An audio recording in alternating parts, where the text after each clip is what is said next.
Autre révélation ces derniers jours qui a aussi suscité beaucoup de questions, c'est cet autre rapport qui fait état de violence au sein de l'instruction militaire de Marche depuis 2015. Chaque année, plus de 200 paracommandos sont formés à Marche-les-Dames.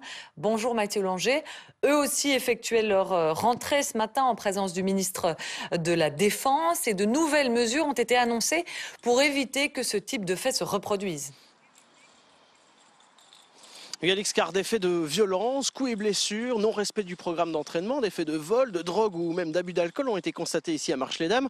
Au total, une dizaine de faits depuis 2015. 8 des 10 cas concernent directement des instructeurs et 6 de ces cas relèvent même de la matière pénale. Un instructeur a déjà été condamné par le tribunal correctionnel de Louvain. Averti au début du mois de juillet, le ministre de la Défense a ordonné une enquête interne. Un rapport lui a été présenté ce matin. Il contient 5 recommandations afin d'éviter ce type d'incident. Vous le savez, la formation de paracommando est particulièrement exigeante. Le ministre a profité de ce premier jour de la rentrée pour jouer la carte de la transparence et a pu assister à plusieurs démonstrations qui illustrent aussi la difficulté de cette formation. Je vous propose d'écouter le lieutenant-colonel en charge de l'inspectorat et le ministre de la Défense, Philippe Goffin.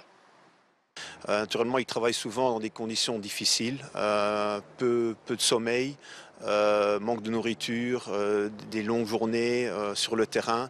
Et donc, bon, à un certain moment, il y a des faits de fatigue qui se fait et on commence à peut-être parfois à s'énerver. Et là, ça peut déraper, mais c'est quelque chose qu'il faut absolument éviter. Et on sait que la formation de paracommando est particulièrement exigeante et donc on sait aussi qu'il faut avoir une vraie résistance psychologique forte, une résistance physique forte également.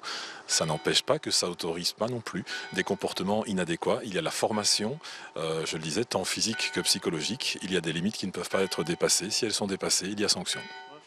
Merci beaucoup Mathieu Langer.